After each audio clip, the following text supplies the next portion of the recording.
friends of ARC. Thank you so much for stopping by today and joining us on episode 5 of the ARC series. I'm Christina, and I'm one of the co-founders of ARC. I'm April. I'm also one of the co-founders of ARC. And in this series, we'll be joined by special guests, Asian Canadians, who we believe are amazing inspirations in our communities. In each episode, we will be highlighting an Asian cuisine that we have delivered to our guests from local Canadian restaurants. Our hope is that in these sessions, we get to engage in a fun conversation about being Asian Canadian experiences over food, because hey, what better way to capture our cultures and cultivate meaningful relationships than this? And today we're very excited to have a very special group joining us. Please welcome Cutsleeve's band members, Amanda, who's the rhythm guitarist and vocalist, and Hannah, who's the lead guitarist. Let me introduce their band a little bit. Cutsleeve is a queer East Asian rock band based in Toronto, Canada since 2017 through an art exhibit at the first Invisible Footprints art installation by the band's drummer, Lian. From there, Cutsleeve has performed, written, and released their own original music, where they explore their own experiences with themes like mental health, queerness, and diaspora hardships. They hope their music can provide support and validation to other folks who share similar experiences. So welcome Amanda, welcome Hannah. Do you want to share with us like what food you've had ordered today? So let's introduce what food you've got for the evening. Hannah, do you want to go or shall I go? I can go. Okay. So it's gonna be like a full-on unboxing because I think Amanda, you did this too, but my food is still in the bag. Oh, should we chat about maybe the restaurant first before we open it? Yeah, sure. Okay, I'll go ahead. I'll take this one because I picked the restaurant and then I forced Hannah to eat from the same restaurant as me. I'll just start unpacking mine, but you go ahead and share. Sure. So the restaurant's called Canteen, and it's located in like the Spadina Chinatown area in the Dragon City Mall, I believe. And I've never had it before, but I always see a lot of my friends from Southeast Asia, and I'm Southeast Asian too, posting about how they have really awesome, not only Hong Kong cafe style food, but also like Southeast Asian food, because apparently the chef and one of the owners is Malaysian. So I was like, oh my God, we have to try this place. So we have a very interesting mix of like Asian Hong Kong style like pasta, but also like curry based foods and like Southeast Asian based foods. So we're very excited, and Hannah has never tried any of this stuff before.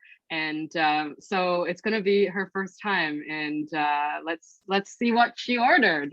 Go ahead, take it away, Hannah. Okay, so let me change the angle here. I'm just taking the lids off now, but I've got these 3 entrees. I did ask Amanda for some recommendation because yeah, I have never been here before, but let's see what we got. Okay, you see that? Okay, so it looks like this is curry beef brisket on rice. Everything smells really good. My mouth is watering. And then this is Malaysian stir-fried Hokkien noodle. And then this one is nasi lemak, which is coconut rice. And it looks like some other yummy things in there. An egg on top. That's how you make anything gourmet, like ramen, is you add an egg on top. Okay, I'm excited to try.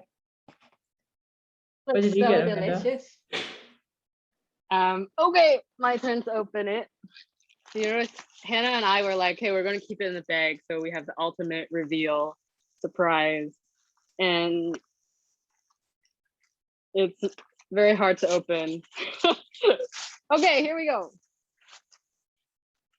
Wow, lots of stuff, a tower of stuff. Amanda, the food is kind of disappearing with your background. Oh, there you go. If you keep it in front of you, we can see. There we go. Okay, so here, what if I do this and then I can hold it up. So first we have some fried chicken, because I feel like Asian fried chicken is like the best fried chicken. And there's so many different kinds, like, you know, the Filipino fried chicken's amazing, Taiwanese fried chicken's amazing, Hong Kong fried chicken's amazing. I wonder which one this one is, but I know it's going to be good. And then I got this Hong Kong style baked spaghetti with minced beef. It's very interesting. I was talking to Hannah about this, about how like, you know, like how the Chinese takeout food in North America is like not really Chinese food. It's like the Western version of Chinese food. And like, I feel like pasta, Hong Kong style cafe pasta is like the reverse of that. It's like the Asian version of Western food. So it like doesn't really taste like Italian spaghetti. It has like its own flavor and I love it. And this is the nasi lemak, same with Hannah, and this is like my favorite. So like I grew up in Southeast Asia, and this is like a very popular like breakfast item. Like you can get it at a lot of like breakfast places, and has like some form of meat, usually like an egg and cucumbers. And this is my favorite part. This is called Ikanbilis. It's like a mixture of little like dried fishes with like peanuts, and it comes with this amazing chili sauce here that's called sambal chili. That's like just so good. I think it's like mixed with like shrimp paste or something, but it's like really special to me. And then the last thing that I got so many things because I was so excited, is the Malaysian Chocolatia, which is like, it's a mixture of like the thick and flat noodles with like the more like round noodles, I guess. And it's fried with like it's kind of a little bit seafoody, but also it has like some preserved meat in it, and it also comes with this awesome sambal chili sauce that I'm just gonna throw on top. And this is also another one of my favorites from Southeast Asia. So it's like, I think from the time when they would just like make noodles to whatever like they had, so like they combined a bunch of noodles, I guess, like from like the hawker stalls on the side of the street. So yeah, I'm really excited. Anyways, that's my stuff. And what do the both of you have? April, do you want to go first, or doesn't matter? Oh, then I can go first.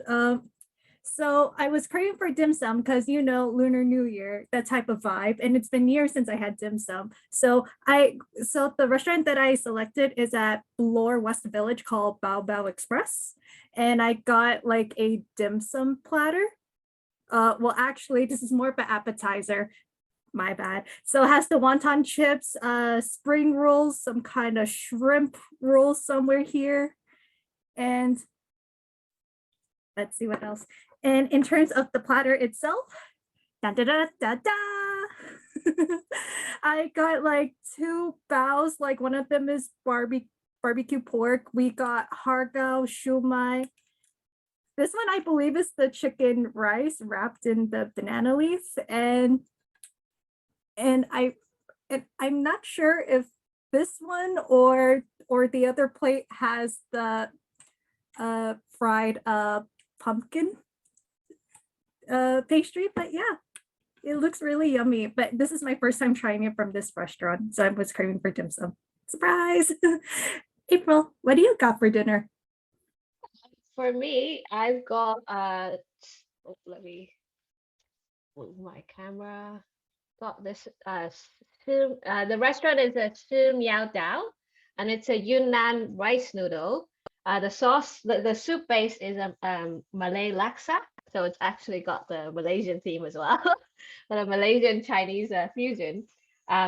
So Yunnan noodles is one of my favorite cuisines. I used to work in Chinatown for a bit, and so I would go to have Yunnan noodles almost every week, like once at least every week. So if for those who don't know, Yunnan noodles comes in a pot, in a hot pot. The noodles, the soup is separate.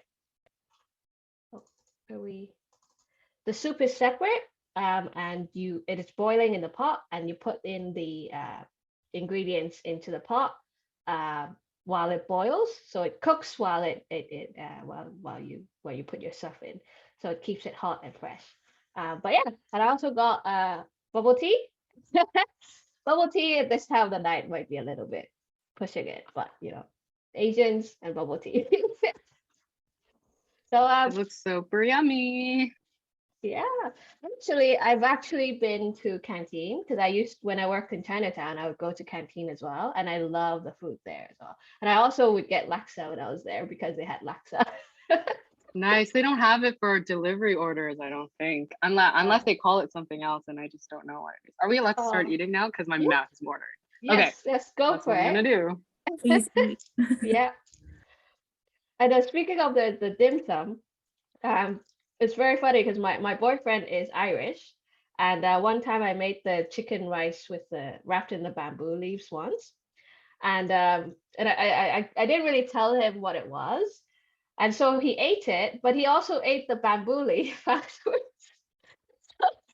So he was like, "Oh, like it's nice, but the bamboo leaf was very hard," and I was like, "You ate the bamboo leaf?" I was like, "You're not supposed to eat it." And he was like, "Oh, I didn't know." And I was like, "Oh my God!" Like it's like things that come so naturally to you. Sometimes you're like, "Oh," like you think it's common sense, but it actually isn't. So that's quite funny.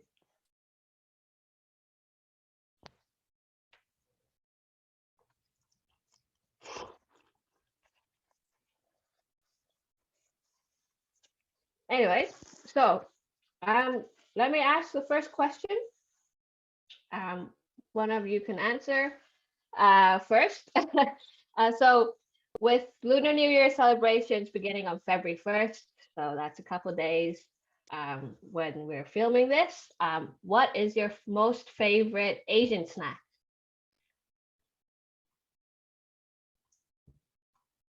So it's winter time, and I don't know if this is really technically a snack, maybe an appetizer or something, but something that I really like to have is it's called ochazuke, and it's a Japanese like hot rice tea food.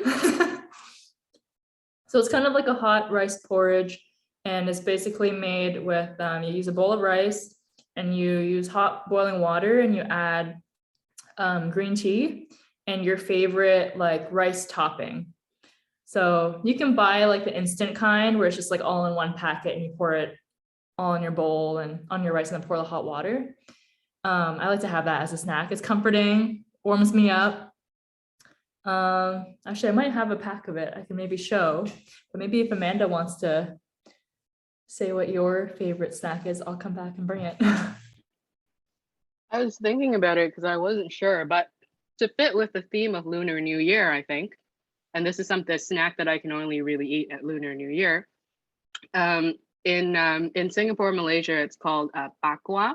It's like pork jerky, but it's very specific to like that local region. It's very sweet. It's kind of reddish, and it's kind of impossible to find here in Canada. So my mom actually found a recipe and then she learned how to make it, which is awesome. And I know a lot of people pay a lot of money to actually get it flown here from Southeast Asia, and they actually like vacuum pack seal it so that you can send it like abroad, I guess. Like it's a very like popular kind of snack that you can only get from the area. And it's really delicious. You can eat it by itself, or I've also had bakwa sandwiches. So like you can put it in between two slices of white bread and you just eat it like that. And it's really, really good. And and you mostly eat it at like Lunar New Year or like festivities times, but you can really eat it whenever. But other than that, outside of Lunar New Year, I have so many snacks. I don't even know where to start with that. By the way, Hannah, I also love ochazuke. I think I actually I had it for the first time at the Japanese Canadian Cultural Center. They have like a little cafe and a little nook there, and you can just get it and you can like sit on a bench and like eat it there. And that was my first time having it, and it really is like a comfort food. I feel like that's very comforting. Yeah, so I have like the instant stuff, but it comes in a package like this, and there's just like little packets in it. So you can get different kinds. I think this one has pickled plum, umeboshi, which is kind of like a sour-ish flavor, but overall it's like a salty, warm soup kind of snack. I call it a snack. I eat it as a snack. But yeah, I never knew where to get these, and I had to ask my mom because I ate a lot of this growing up, but I never had to buy it for myself as an adult. So I had to ask my mom, where do you buy this? I'm craving it. So now I can have it anytime I want.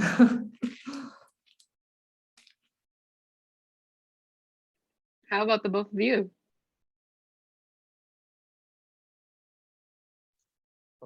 Christina is frozen, but yeah, that's so cool. I've actually, I think I've had the Japanese one once, um, but I haven't had the bakwa before, so that I'm quite interested in trying that.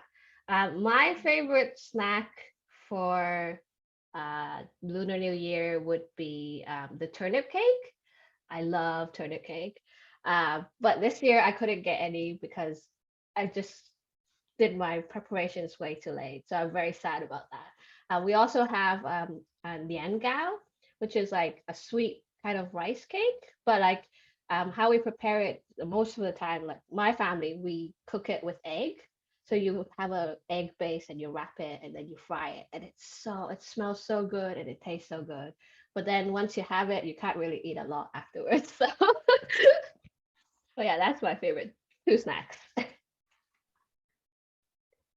That's so awesome to hear. Can all of you still see me and hear me, right? Oh, perfect. Sweet. Thank you. Yeah, in terms of like Lunar New Year, there's one dessert that came into mind, especially in the Philippines. It's called Kinatan Pilobilo.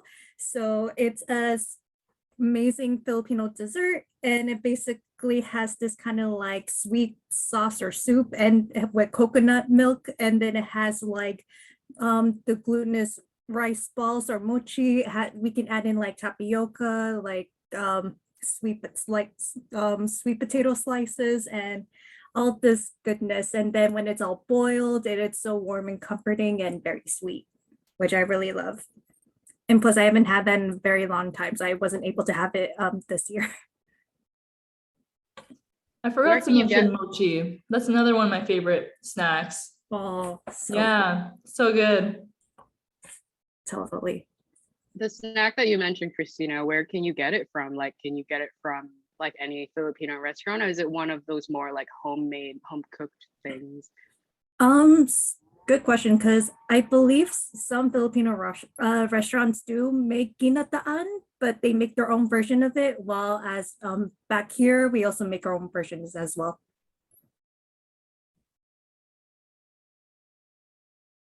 I just have to help my mom make the mochi balls, and then enough time to put in the in the pot. And mochi is hard to make. I don't think people know like how much work goes into making mochi. Oh, for sure. Yeah, it's a lot. The good part is that no pounding the mochi is required on our end. Just easy way route. And should I go on to the next question? Sweet. In this case, for any of you can answer this, what was it like growing up in your communities as Asian Canadians?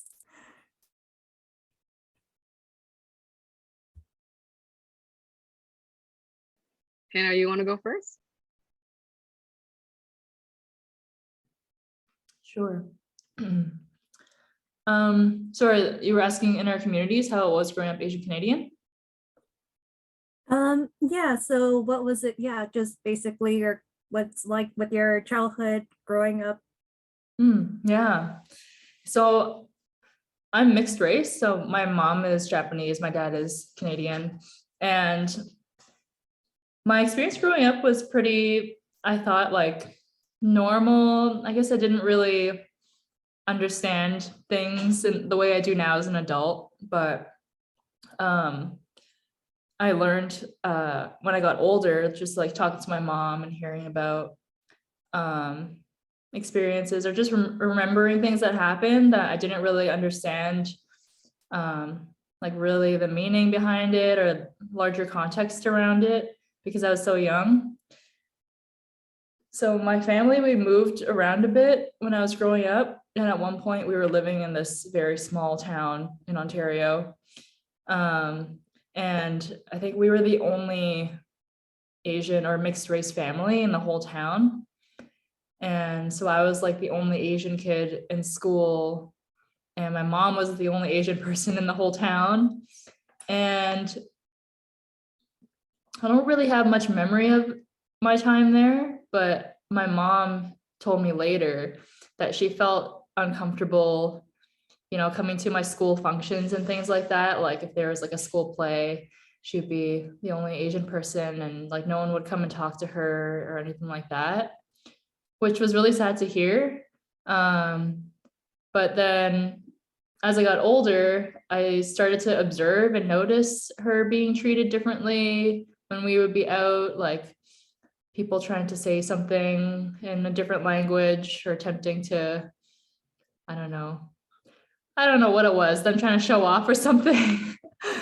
But like saying something in a language that she doesn't speak and just making assumptions of her race, I guess, things like that. And then in school, I feel like it's a pretty common experience for some people of color who go to a school where they're like a minority, is people will make comments about the food you bring to school for lunch and like its appearance and smell and stuff like that. So I got some of that.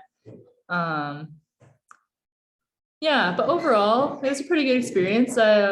For my middle school, high school years, I was in a city that was very diverse, and the schools I went to were very diverse, which was good. But yeah, I mean, fortunately, there wasn't much outright or like really traumatizing things that happened to me. But yeah, I think definitely with my mom being like full Japanese, full Asian, and having difficulty with the language, she experienced some more difficulty navigating the world, I guess. Yeah, which is hard to see and hear about. Oh, and thank you for sharing, Hannah. I'm so sorry that your mom had to deal with that during your childhood. Yeah, thanks. I mean, I know that she's always trying so hard to like fit into the Western society. So yeah, it's unfortunate for, I guess, any immigrant to have to try to like blend in or fit in here. I think it's a pretty universal struggle for a lot of immigrants. Yeah. Yeah, definitely. And especially with my parents being immigrating themselves, coming over to another country and getting themselves familiar with the culture and trying to able to learn another language just so they could fit in. And it's such a struggle, and honestly, just being able to looking back, just appreciate them more every day is what I'm thankful for, because if just seeing where I am now, I wouldn't be there if it weren't for them taking that big leap of faith. Absolutely. I actually was just thinking about something. I read the Toronto Star article that the founders, I mean, 4 of you wrote last May, I think it came out. And there was one part in it that was really interesting, and I'm reminded of it now, where you all were talking about how like the politicians and people in North America will say that this country is like a melting pot of many different cultures and things like that, right? But what the actual, what was it? Like policies around multiculturalism and things like that are, the wording is more like we should be striving for, I don't remember exactly the wording, but it was more along the lines of like uplifting and preserving people's different cultures and things like that. And I was thinking about the word, like the wording of melting pot.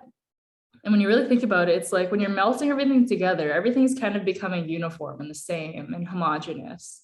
And I was thinking like, maybe that isn't really the best wording of describing like Canada, because we don't want everyone to become homogeneous and the same and just like blend in.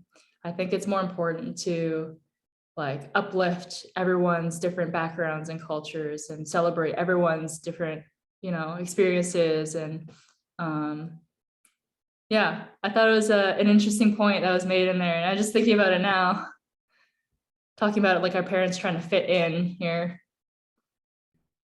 Yeah, definitely. And plus being here, all of us together, isn't that what we're supposed to do in the first place? It just being able to see our differences, what makes us unique. And sadly, just having that objective to blend in is not good enough. Not anymore anyway. We need to do so much more. And April? Yeah, for sure. I think melting pot, it fits like the US, the American sort of ideal of how immigrants should be more. I was reading an article somewhere as well, and I can't remember where it was, but they were kind of comparing the US and the Canadian system, whereas Canada's multicultural policy officially like supports, you know, the cultural identities, like the different cultural identities. Whereas in the US, you would have more of a phenomenon where people would be like, "Oh, I'm Asian American." I'm like, there's a very strong emphasis on the American part. Whereas in Canada, you'll find more likely like people would keep saying, "Oh, I'm Korean, I'm Canadian. Sorry, not Canadian, but like I'm Korean, I'm Japanese, I'm Chinese, and so on." So I thought that was quite interesting as well. But how about you, Amanda? Like, would you like to join in as well? Sure.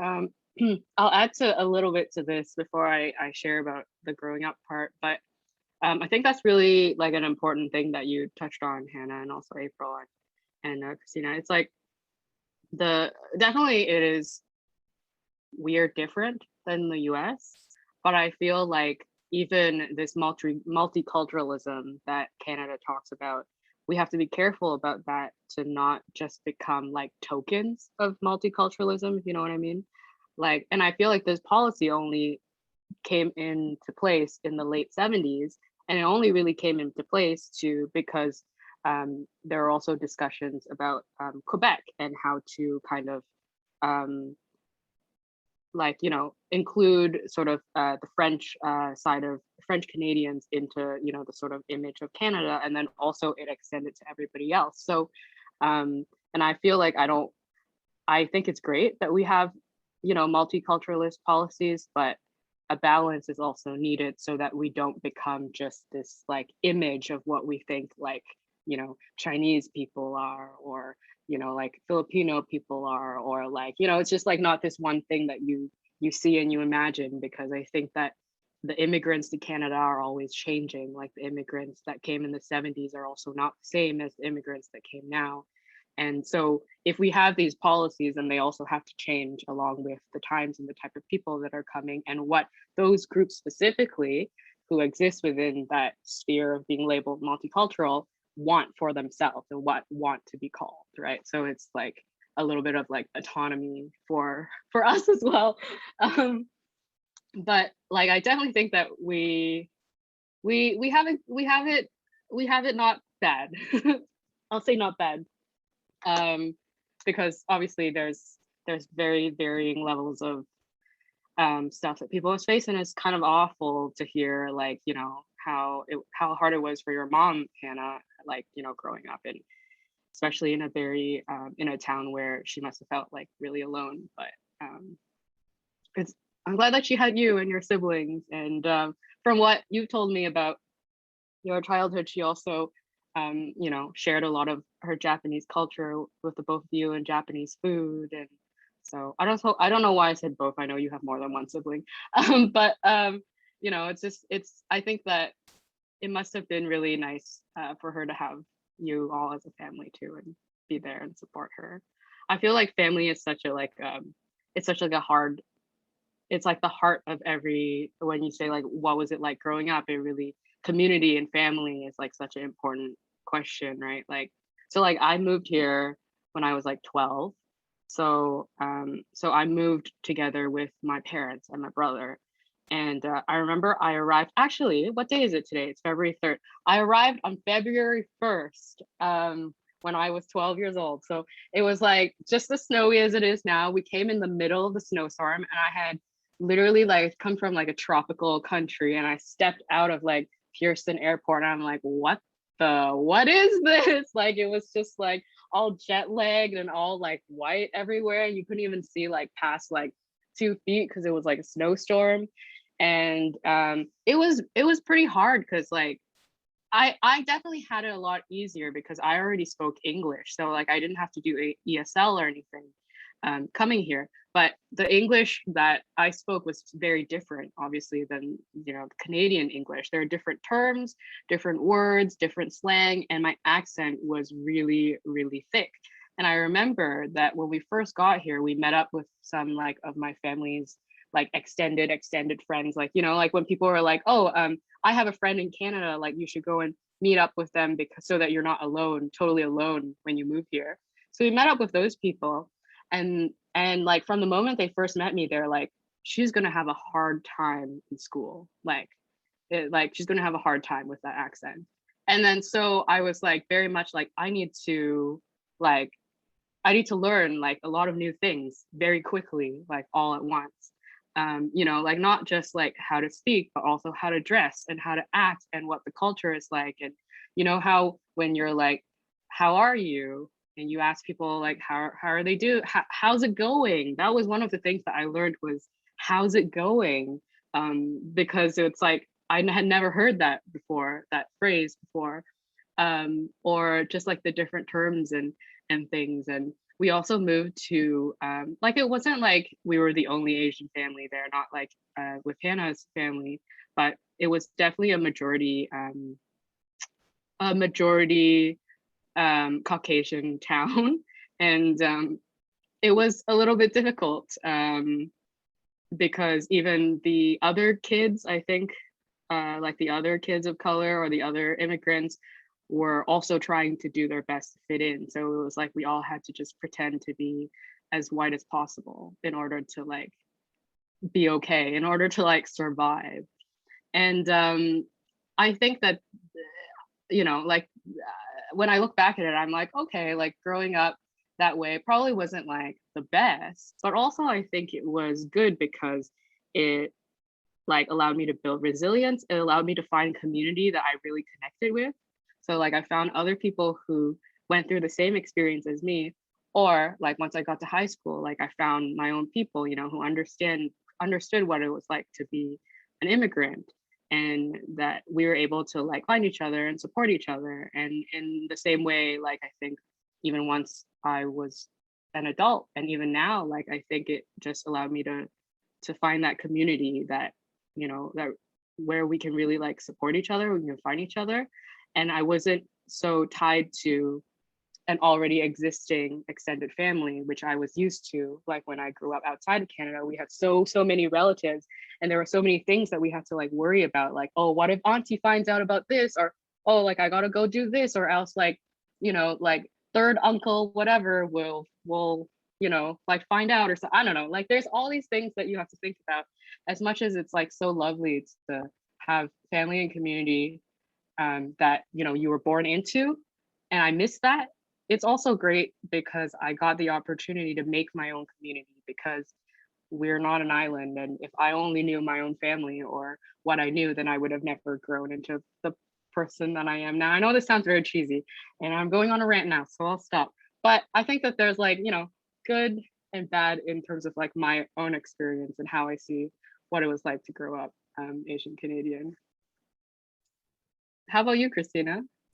Either way, Amanda, that was beautifully well said. Not cheesy at all. I stand for it. Honestly, I agree with you 100%.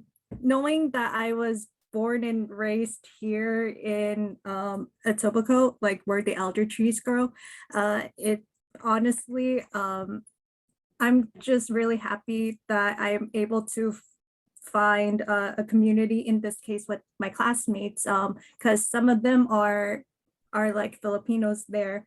And like in around like close by to the school with my elementary school at the time, there was like half Filipinos, half Polish or Ukrainian students there, and it was not that bad. It was pretty cool. And then going off to high school, it was a little bit more diverse as well, so which was really nice. And yeah, it and in terms of like with my upbringing as a Filipino Canadian, it's like I've been exposed to like the culture, like the food and all of that stuff, but it's just that while my parents are trying to blend themselves in, they never really took, sadly, they didn't have the time to teach me how to speak Tagalog or or even their own respective dialects. In this case, with my dad, he's from northern Philippines in the mountains, so he speaks Ilocano, while my mom is like in the southern Philippines near the equator, which in this case it's Bisaya. So yeah, it's just that one element that I really wish I always had growing up was able to learn the language. But I'm just happy to know that I'm still Filipina through and through. Yeah, and what about you, April? Sure. This eating while talking thing is quite strenuous at times. um, Interestingly enough, I had a, maybe it was because I was so young. I don't remember very well. But I came to Canada with my mom. We immigrated here when I was 6, and then once we got our citizenship, we went back to Hong Kong when I was 11. So I did my kind of my primary school years here. And from what I remembered, I think I was very lucky to not have experienced the sort of um, overt discrimination by my fellow classmates. I was in North York, so maybe that was a bit more like diversity. There were quite a lot of Asians in my class and in my school. So I think maybe that contributed to, you know, feeling a bit more diverse. I was also very lucky that I learned English when I was in Hong Kong, so I didn't really struggle that much with the language barrier, I believe. Even though in primary one I had to go to ESL class, but what I remember, I was just like drawing pictures, and I got out of ESL class very very quickly. But it was a great time, you know. Like, so yeah, so but like probably my memory is just terrible, but I don't really remember too much about being discriminated either by the teachers, or I even had like a Asian primary school teacher as well. So maybe that helped a bit. So I think with that, I'm very lucky. But obviously, my experience is quite different because I grew up a little bit here and then I went back to Hong Kong. And so there's like there's a very interesting shift in terms of how I viewed my identity. So from when I was I guess 11 to maybe like 15, I always considered myself Canadian because, you know, we became Canadian and then I left. And then after I finished my high school, I did all my high school in Hong Kong. After I finished my high school in Hong Kong, I kind of just fell out of being Canadian because I didn't really feel anything like related to Canada anymore. I didn't even like pay attention to the news here. And then at one point, I thought maybe I could do my university in Canada, my bachelor's. I looked into it, and in order to qualify for the citizenship tuition fees, you'd have to have studied 2 years prior to going to university in Canada. Otherwise, even if you're Canadian, you still have to pay the international tuition fees. And I was like, what? And it's like a big difference, right? So that was like, so I was completely like detached from the idea of being Canadian at that point. I was like, well, if I don't even qualify to be Canadian, then, you know, for tuition fee purposes, I was like, well, whatever. But yeah, then things happened and I decided to come back and see how it's like, do my master's here. And yeah, then I started another life over here. So that was quite interesting, I thought. But yeah, so kind of related is like how we want to know, like, how has your heritage as Asian Canadians impacted your life, decisions, beliefs, or even like how you made your music?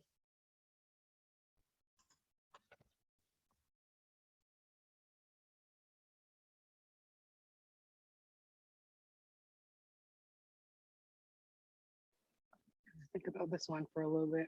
And you're right, it is kind of hard to eat and talk at the same time. Every time I open my mouth, it sounds like there's so much phlegm for some reason. I'm so sorry that you have to hear that.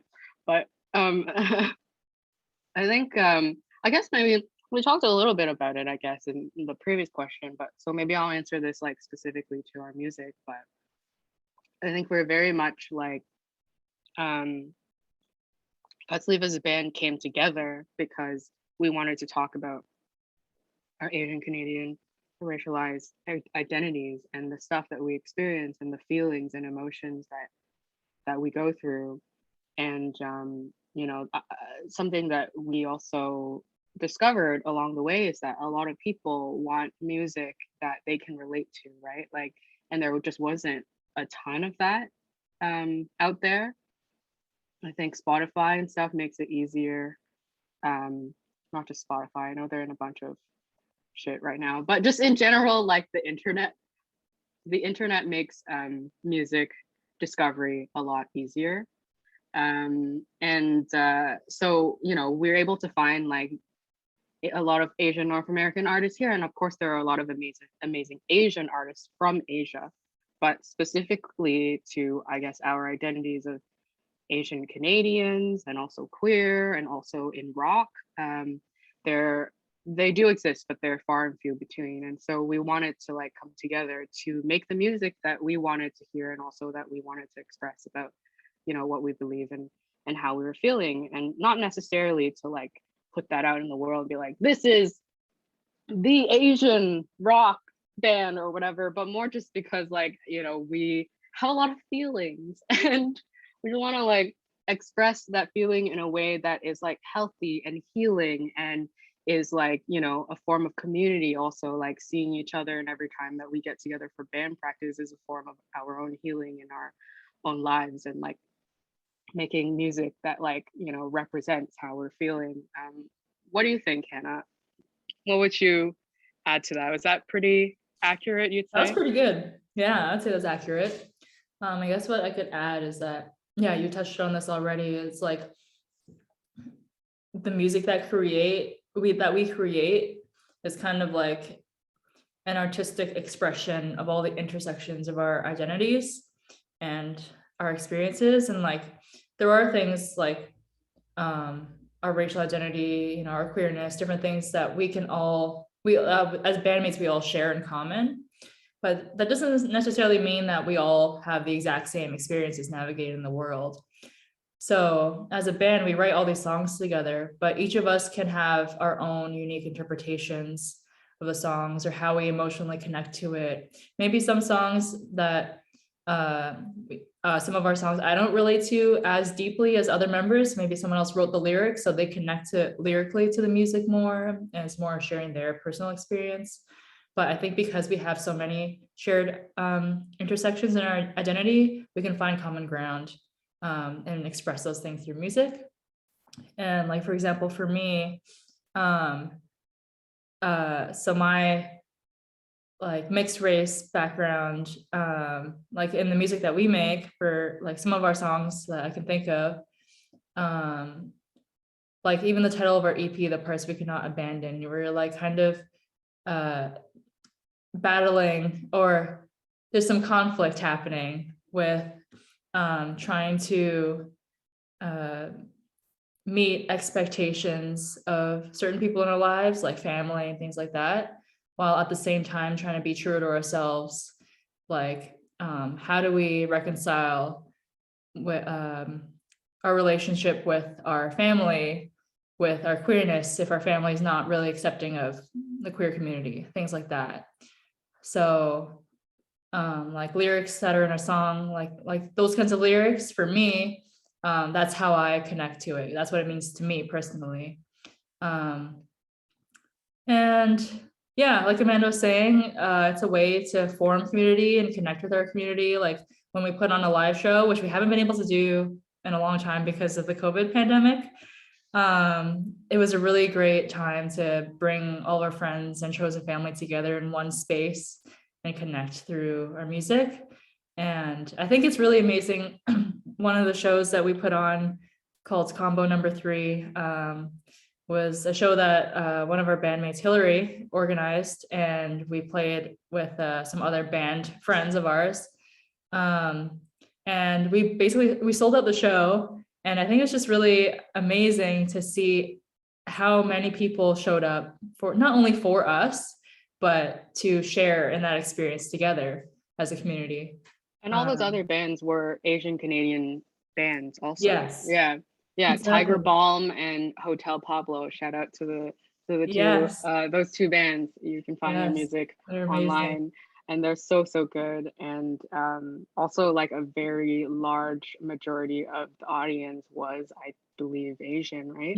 Like, or and it's just like, it's such a different experience, I think, to play to your community. And it was just wonderfully supportive. And I feel like we were also like kind of at the beginning of our live show, like at that time when that show was coming on. So it's just like such an encouragement. Yeah.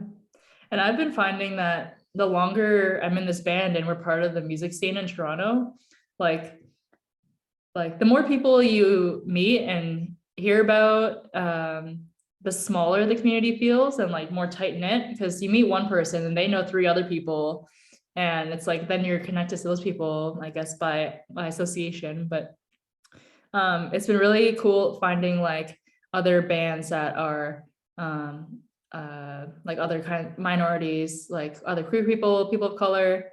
And I think one thing that is really exciting for us is to play shows with those kinds of bands that maybe aren't given as big of a platform or as many opportunities as certain other bands. A lot of white men who get to play a lot of big shows. So yeah, that's really exciting. And actually Hillary started a directory online of BIPOC people who work in the music industry, like engineers, producers, and musicians, and all that, which has been a really great resources, and a really great resource. And a lot of people's names and information have been added to that. And yeah, I think it's really great what's happening here in the scene in Toronto. That's so cool. I'd love to come to see one of your shows when everything's open again. Yes, please come. Yeah, that'll be so cool. But like I don't know if you watched Ali Wong on Netflix, but in one of her shows, she's like, oh, everyone in the audience, almost everyone is Asian. That kind of reminded me, because she's an Asian comedian, right? And then she's like, oh, everyone's like who comes is mostly Asian. She's the comedian who's like always pregnant in her stand-up shows. Yes. Right? Yeah. Okay. It's brilliant. And just to echo April, I would also love to come to your shows, most definitely, especially after this weirdness of a time clears once and for all. But yeah, definitely. And especially when both of you touch on the intersectionalities of both of your lives and music respectively, it just really brings everything together.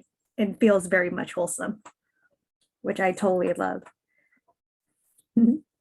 And should I ask one last question, if that's okay with both of you? Sweet. So in this case, the final question is, any upcoming projects do you have lining up?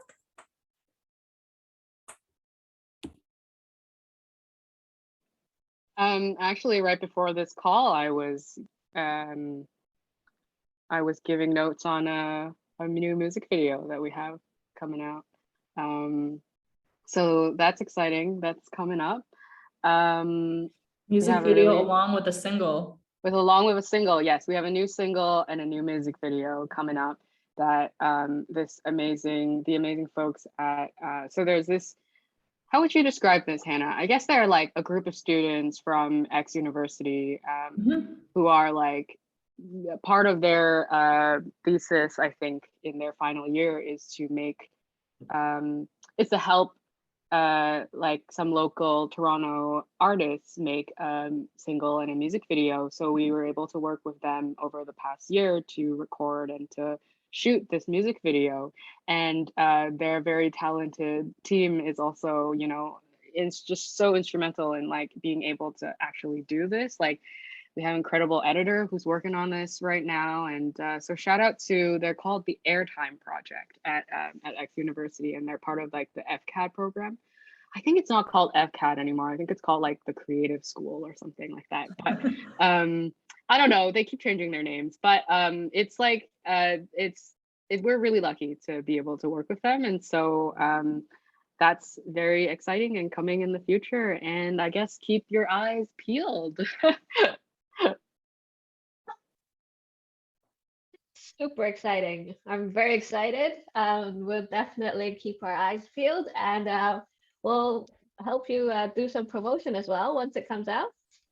Oh, thank you. Thank you. Thank you.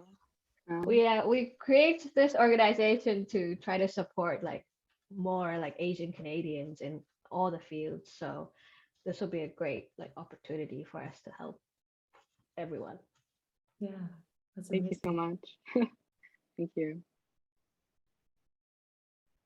Yeah, and thank you. And at this point, should we start giving the ratings of our dinner? Yeah. Did anyone get dessert by any chance? I'm just curious. I technically got a dessert, but it kind of got lost somewhere between my appetizer and my main course. I don't know where it went. They were all yummy. How are we doing the rating system, I suppose? Are we doing like 1 out of 10, or are we doing like 5 red packets out of 5? I don't know. We can definitely do this out of 5 or out of 10, either way, up to both of you. And then you feel free to say like your favorite part of your meal if you wish. Okay. Should I start? If you wish, if you want to. Okay.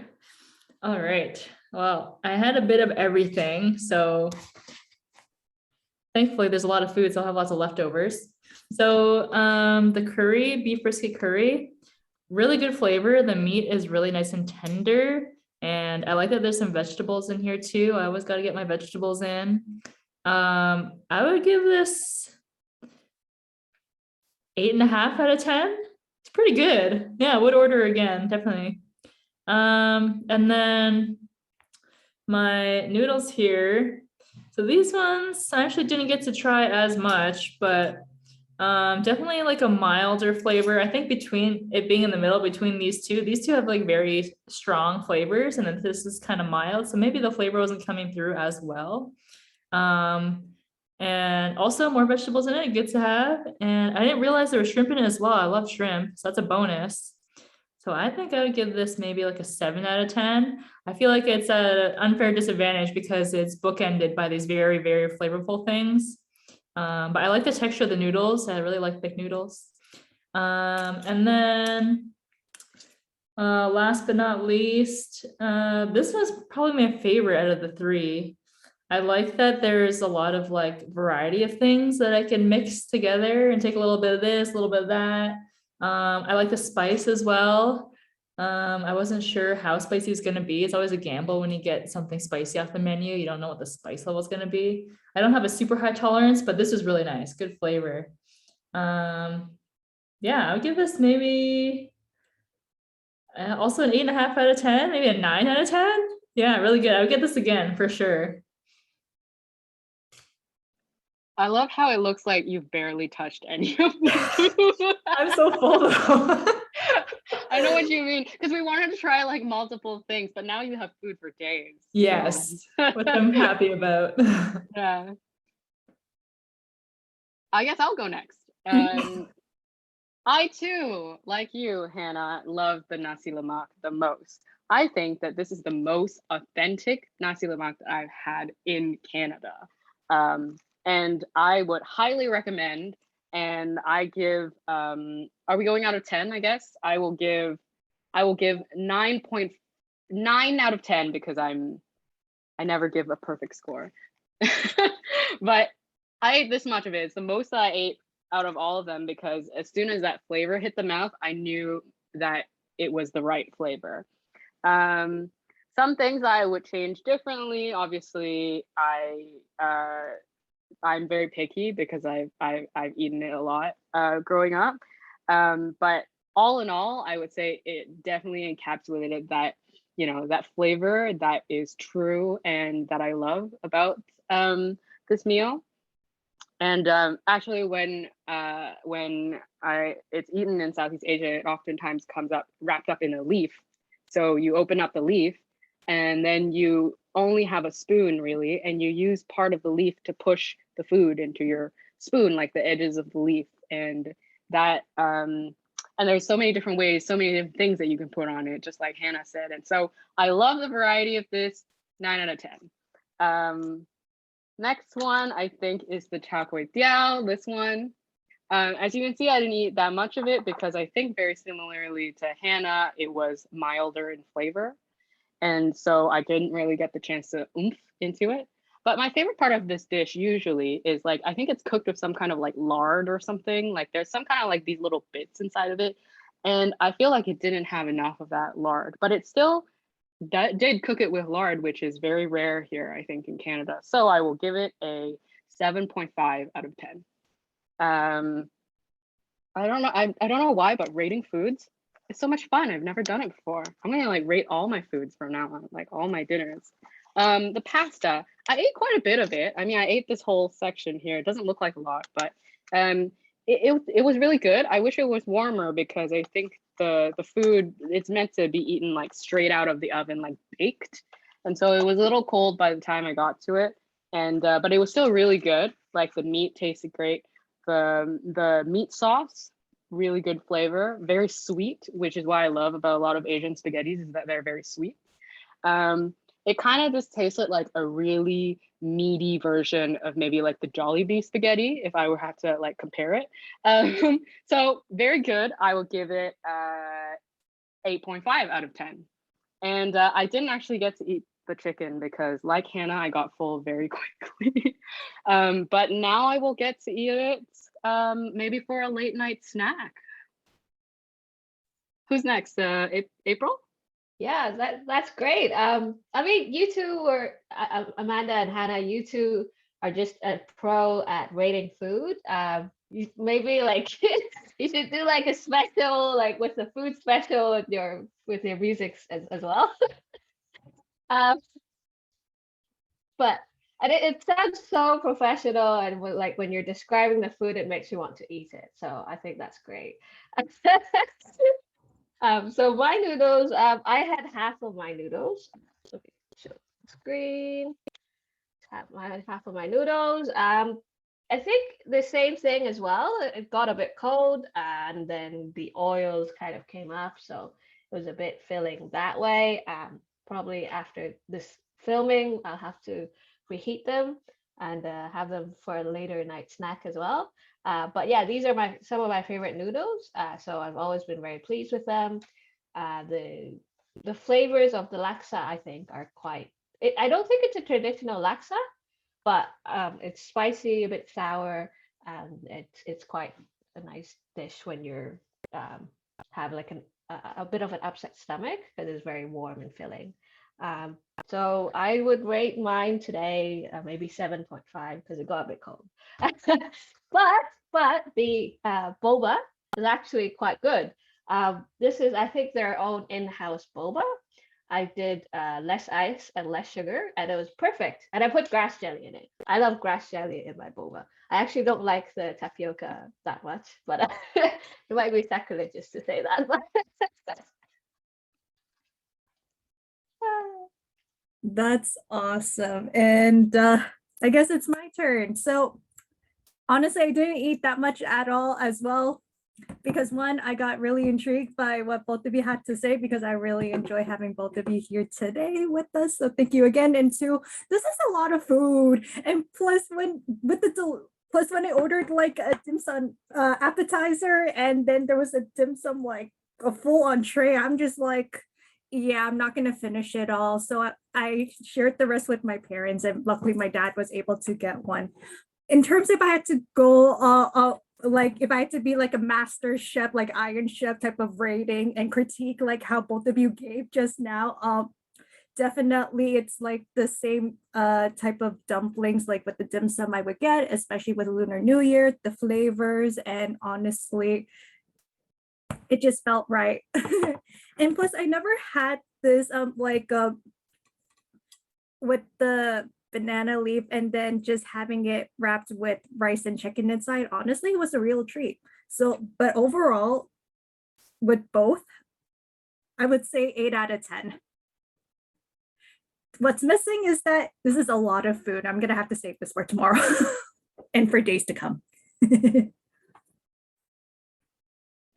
I think it's a lotus leaf, if I'm not wrong. To Yeah, be I think it's a lotus leaf with sticky rice. It's the best. It Mm. is the best. That's my favorite thing at dim sum. So great taste, Christina. Thank We you. have a similar taste. I like to like what word am I thinking of? I was gonna be like, I like to cloak it with a lot, if it's not cloak, I like to cover it with a lot of chili. They give this like sweet chili kind of like, it's not sweet, I guess, but it's red. Mm. At the dim sum places, and I think it goes so good with the lotus leaf wrap thing. Sticky rice is good. Yeah. Highly agree. Now I kind of want dim sum.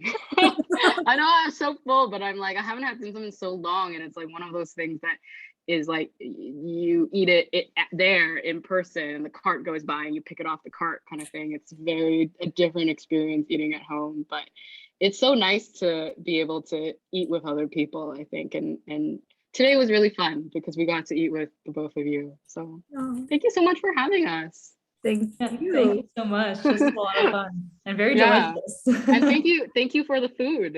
It's such a Yes, treat. thank you. Joining us. We're very pleased and we're very happy that you agreed to join us. And yeah, we had a great time. It's great to share a meal, even though we're separated by COVID. So yeah, Yeah, and once again, on behalf of ARC, thank you so much for joining us. Thank you so much for having us. Thank you. Thank Happy you. Lunar New Year. Happy Lunar New Year.